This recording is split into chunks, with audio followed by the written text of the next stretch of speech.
Hello everybody and welcome back to OMB Reviews. I am the critic who is a cynic. Hope you're doing well, and today we're doing a box office breakdown for this past weekend, which saw Lilo and Stitch, the live-action version, continue to dominate at the box office, whether it be the domestic, whether it be the international. Lilo and Stitch continues to be at the top, continues to hold very, very well now in its third weekend of release. We could also say a very similar story for Mission Impossible: The Final Reckoning. However, of course, the main difference being its number is a lot smaller than Lilo and Stitch, and its massive budget makes that film, no matter how well it does, essentially having no chance of making any money back and actually being a pretty big box office loser when all is said and done. That's not a thought or an opinion on the movie itself. It's just the reality of what the numbers are indicating to us. Same thing can also be said for what we have going on now with From the World of John Wick, Ballerina, or as it's been marketed and as it's been promoted at the theaters themselves, just the title of Ballerina. This is the latest from Lionsgate, and there are some issues going on with this film's release. Most notably, the fact that it is one of the worst releases in the history of the John Wick universe. When you actually compare these numbers in its opening weekend domestically to the rest of the films in the franchise, and you adjust for inflation and you try to take into account ticket sales, this is the second worst opening in the entire franchise,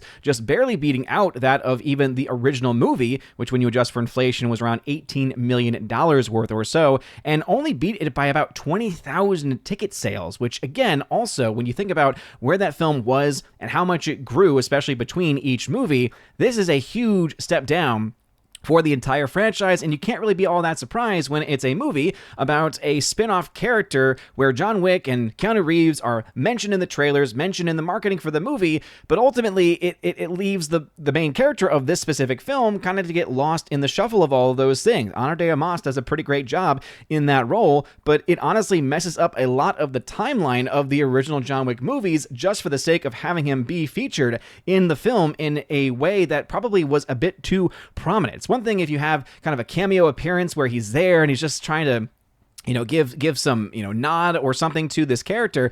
It's another when you actually bring him in as much as they did in this overall film, just so that they can use him for the marketing. Well, it turns out the marketing for this movie was not very effective, and trying to utilize him for the sake of that marketing actually really destroyed the story in many, many ways. And so I think this definitely puts into risk any potential other spin-offs that might have been planned. I think that the character played by Norman Reedus in this movie was talked about as having a possible spin-off film from the director of this one, from I think it's Les Wiseman or something like that. And obviously we look at this and we think to ourselves, okay, that's not likely going to happen if these numbers are to be seen and to be understood. So let's go ahead and just talk about these numbers, because again, great news right now for Disney, Lilo and Stitch. Not so great news continuing on for Mission Impossible, but also for this latest film, Ballerina, from Lionsgate. So Lionsgate's had a lot of problems more recently. The John Wick films have really been the only feather in their cap as far as the films that they have distributed, as far as the films that they have released. So there's really the only movies that have actually been performing to any degree. Most of their other releases have either been just verifiable flops or have just performed so middlingly that it really is hard to really see any upside for those overall releases. So the fact that this only opened at 25 million when going into the weekend, the initial projections were between 30 and 35 million, according to most people's charts, tells us that, this actually ended up underperforming by quite a bit. And the movie isn't terrible. I gave this film a decent score over on Criticlist, and right now the critical community is actually pretty positive towards this film. With that being said, if you actually look at the reviews for the movie, what you notice is that there are people that really love this movie, and then you have people that really hate this movie, and then to a lesser degree, you have people like me who are in this middle-of-the-road category, where you think, okay, there's some good elements to this, especially when it comes to the stunt teams, especially when it comes to the stunts in the film itself, right? There's a lot of cool stuff with a flamethrower, for instance, that's done, that, again, kudos to the entire stunt team who were responsible for that, but it's lacking in that story. It's lacking in that sensibility. It's lacking in really that sense of interest that most other John Wick films are able to bring about. We saw this start to happen with John Wick 4. Even though I personally really enjoyed that movie, that's really when you start to see a bit more of a divide amongst the fans of that franchise, where you start to have people saying either, one, they weren't interested in going to see John Wick 4, or that they really didn't like it all that much, that it wasn't their favorite, that it's not the film that they think that they would ever want to watch again, even though it was attempting to wrap up the story in some light. Now, obviously, they're going to see the numbers for that movie and probably try to make a John Wick 5. I think it's even been announced at this point, or at the very least, it's in development. But regardless of any of that, this was a movie that really could have continued on that momentum, right? Every John Wick film since their release had doubled their audience, right? If you compare John Wick 1 and John Wick 2, both opening weekend and total box office, there was a doubling effect that happened. Same thing between John Wick 2 and 3, a doubling effect, right? The audience continued to grow and grow and grow until eventually with John Wick 4, the biggest opening of its franchise history, the biggest box office of its franchise history, but it stopped doubling. Right? So there was clearly something different and wrong about John Wick 4 that did not continue to have that effect. Now, obviously, law of diminishing returns, right? Typically, you see audiences decrease over time. That's why John Wick was one of those rare circumstances where it was actually able to increase its audience because the films were so good. And the films were so compelling and, again, fun action movie fare, which we just typically don't see a whole lot in the modern box office. So for Ballerina to have a massive drop and now go down to the John Wick 1 levels after all of this buildup, after all of this connections, that is a really, really bad sign, right? There's some that are going to argue, well, for a first movie in this new spin-off franchise, it's good because it's even doing those original John Wick numbers. Yeah, but that was before John Wick was an entity. That was before the whole Keanu Reeves part of this, and he was a part of the marketing for this movie. So the mindset from them was, oh, we should be able to do much better than the original film did, and we should maybe be able to end up in that maybe second or third film territory. That's just not likely going to happen with the numbers that we are currently seeing. Going over to this chart, because we love charts here on OMB Reviews, just in case people don't exactly know what I'm talking about here, if you look at the total box office, right, and you look at these numbers here, and these have been adjusted for inflation, right, just to try to keep things as even as possible, the first film in total made around $96 million. John Wick Chapter 2, $210 million, $382 million for John Wick 3, and then $402 million for John Wick 4. So as you can see, each film was able to increase, in most cases doubling from each movie, with the exception of number 4, but number 4 still added quite a bit. If we go to opening weekend numbers here, 18, 37, 66, 73, guess where Ballerina falls? $25 million, which is, again, just above where John Wick number 1 was back in 2014, but that's also when it was a brand new original franchise. And we, of course, know the box office may not have been all that big, $96 million, but it was able to increase that audience with VOD and especially with Blu-ray and 4K sales. John Wick is now continuing to be the most popular film in the franchise and probably one of the most watched films in the franchise as well. Ballerina clearly is a huge step off from this, right?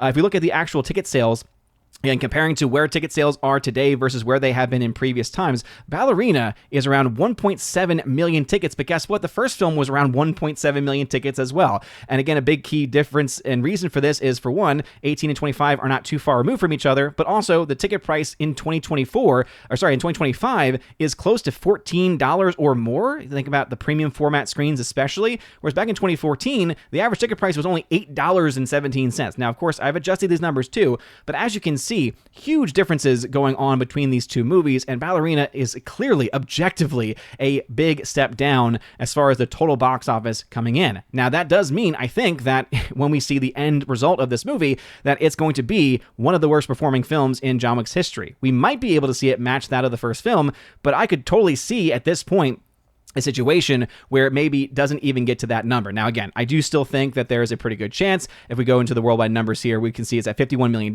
so it doesn't have to go that much further, right, to be able to get to that, roughly $100 million that was made by the first movie when you adjust for inflation, but it is still going to be a bit of a climb, especially since, again, the word of mouth on this film has been pretty mixed so far. Going into the other numbers, again, we have Mission Impossible: The Final Reckoning dropping 45%, so a pretty good hold. Big problem, of course, that movie is its massive budget. Kid Legends has its second weekend numbers here, dropping 57%, and because the film actually has a pretty middle budget, around $45 million, right now it's in a situation where it could break even, barely, make a little bit of profit for Sony, or it could not hit its break even and just be a small financial loss for the company. Now, this is all just based on theatrical release, so this does not account for VOD or Blu-ray sales. So this is going to be probably a win for Sony, whether one thinks so or not, because, hey, if they're going to be able to make a little bit of extra money on those VOD and Blu-ray sales, with Sony especially, they don't have their own dedicated streaming service. They can sell the rights to this movie to stream it later on. They're going to be fine financially on this movie. So again, not the biggest moneymaker in the world, might even end up as a flop, but it's going to be small enough too, and because of how Sony has themselves approached the entire aspect of streaming movies and streaming services, they're actually going to come out on top on that one, even though that 57%, again, is not the best. It's definitely not the worst case scenario for them either. Coming in the number 5 spot is Final Destination Bloodlines, continuing to add profits to the Warner Brothers release there. So again, huge win for them. We also had the number 6 spot, The Phoenician Scheme, $6.2 million there. Huge increase because, again, it started off in a very few number of theaters. They added over 1,000, and because of that, you're going to see a pretty big increase. This is the latest movie to come from Wes Anderson, and overall it's a fine movie. I was able to see this film the other day, and it's definitely it's better than the more recent Wes Anderson films. I hated the Astronaut City that he did. I really did not like that film. I really also was not a huge fan of the French Dispatch either. That film was not nearly as bad as Astronaut City was, but it is not quite to the same level as some of his better films that people are usually used to going to see when it comes to him. So more of a middling movie for him. It's a movie that I might be interested in seeing one more time, though, because it's definitely one that made me a bit sleepy because I found it a bit boring. But again, that sometimes can happen with films that might actually end up being better than I think. So anyway, huge box office increase there. So I just wanted to mention that because it obviously did get a huge increase there. Lilo and Stitch, going to the worldwide numbers now. Lilo and Stitch is now at $772 million according to thenumbers.com. So again, pretty big win here. $100 million budget. It's now made 7.7 times its budget. So even if it had a massive marketing cost, probably close to $100 million or more, yeah, that's a pretty big win for them. And they are well into the profitability territory and probably will be one of the most profitable films of 2025, if not one of the largest grossing films of 2025. Right now, it's still tracking to be able to either match or even exceed that number made by the Minecraft movie earlier. It is starting to lose the daily battle, actually, between it and the Minecraft movie. In fact, if we go ahead and pull that up for a second, because we love to do things live here on OMB Reviews to help keep me honest. As you can see, there started to be an increase, right, between the films, right? The first Monday numbers, especially Monday and Tuesday, Wednesday, Thursday, right? We saw this huge number. But what's interesting is that once you got to the second Friday, look at the advantage here: 20 to 17 million, 34 to 25 million, 23 to 18.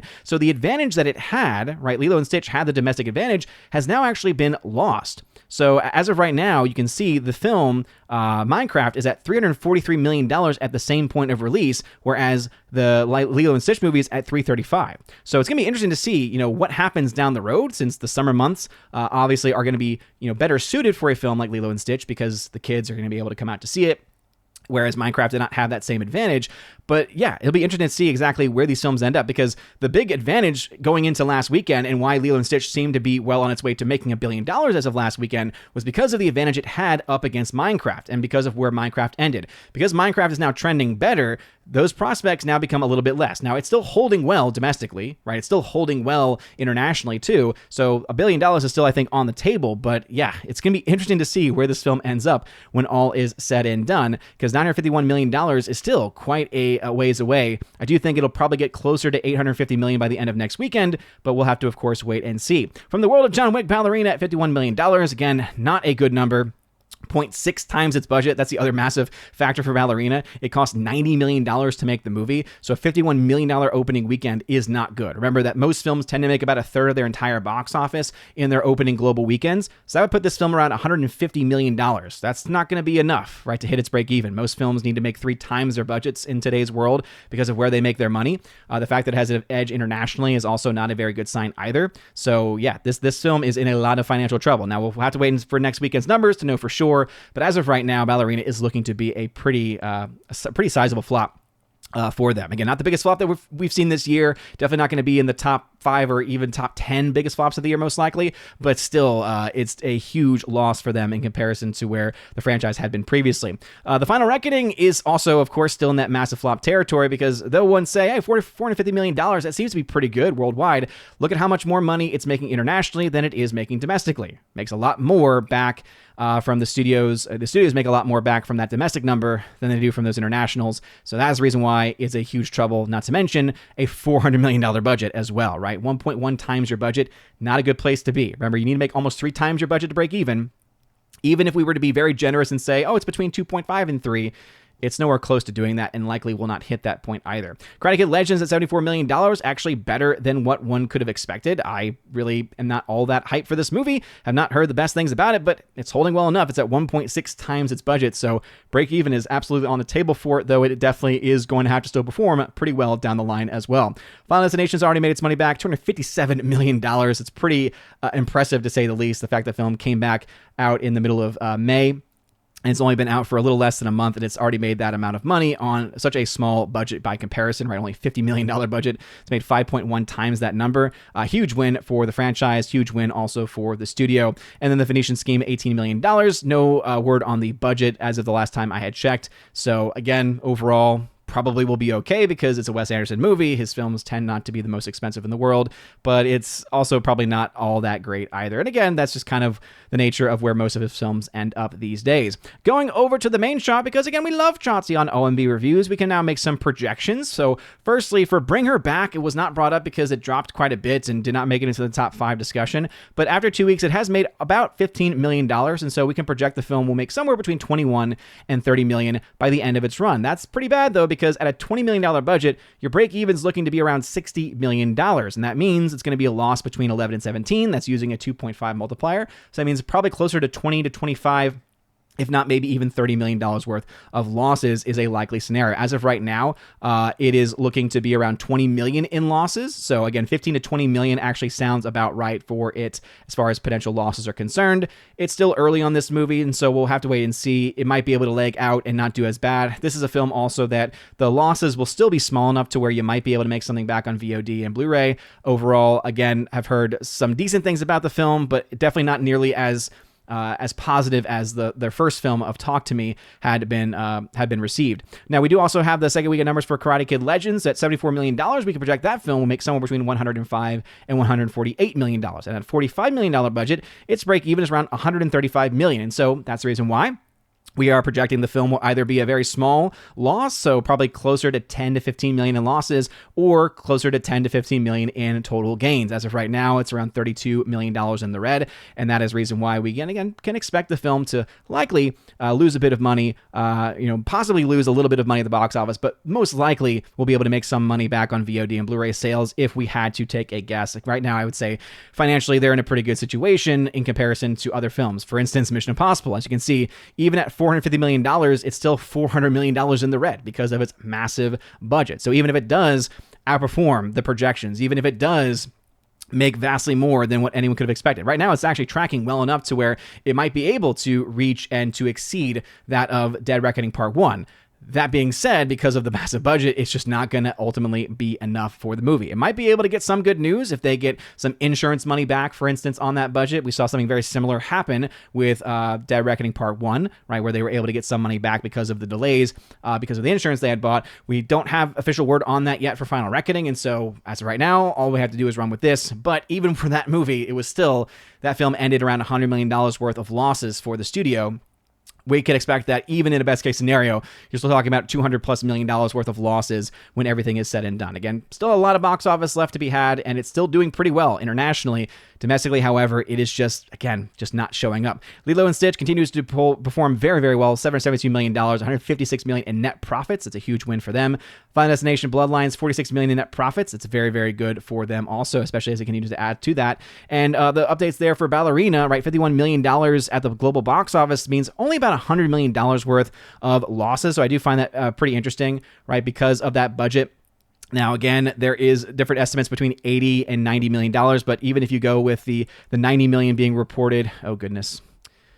That's why we do this live here, because it helps keep me honest. So let's make sure. Nope, definitely not $900 million. There we go. At $90 million, it would be $270 million needed to break even, and that would put it around $110 million. So it's not making too much of a difference there. But that's why also, even though it's not performing well, even though, especially when you compare it to the other John Wick films, it's not performing well, it may not be the biggest box office loser of the year, right? I could see this film losing $50 million or more.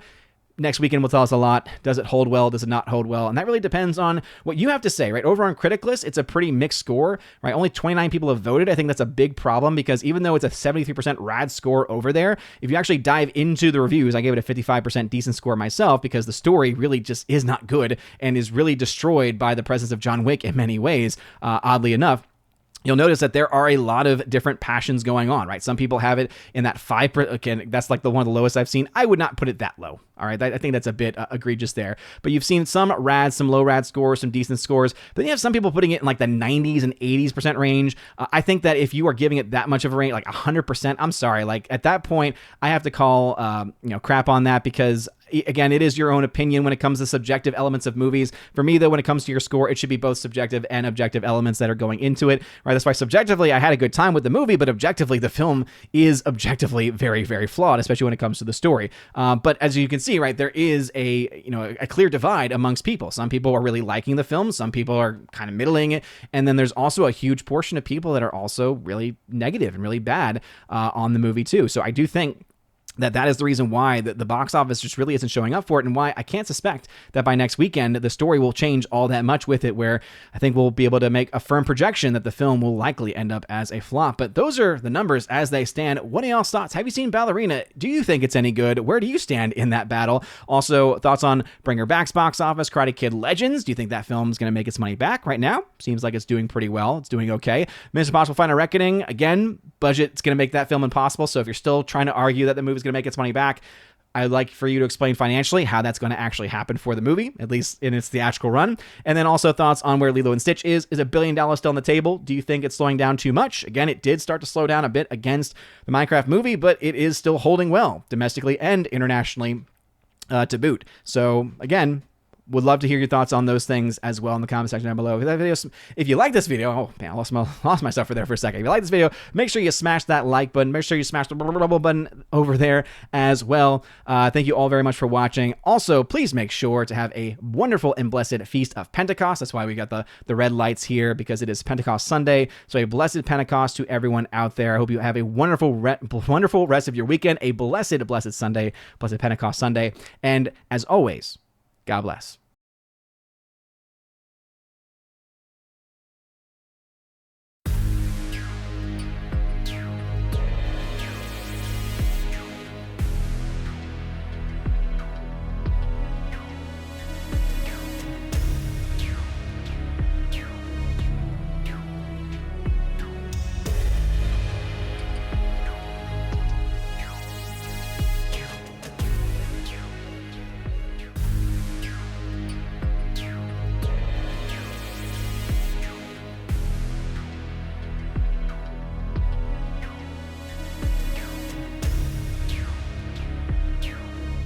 And now for a huge special shout out to all of my Chosen of Valhalla members, starting off first with my people on Patreon, Father Luca Illick and Miss Martin Muses. Check out her YouTube channel by the same name, Miss Martin Muses. Also to my Subscribe Star people, Matt317. Check out his Twitch channel by the same name, Matt317. Also a huge shout out to my newest YouTube member, Raichu. And lastly, to my YouTube member, Mr. Roy. Shout out to you, good sir. And if you want your name shouted out at the end of every live stream and video, check out the top link in the video description below where you get access to that. Also, you get access to a plethora of other things. You get your name listed at the end of every live stream and video, like you saw in those names that came up before this video started. And also access to a giveaways channel that I host over on the Discord server where I give away 4Ks, Steelbooks, Blu-rays, all kinds of stuff. So check that out if you're interested in that. Also, I have an exclusive podcast that I hold at least once a month, and it's always a good time, and you get extra bonus content with that also. So if any of that sounds interesting, again, check out that top link in the video description below. You guys are all amazing and beautiful people. Have a wonderful rest of your day, and as always, God bless.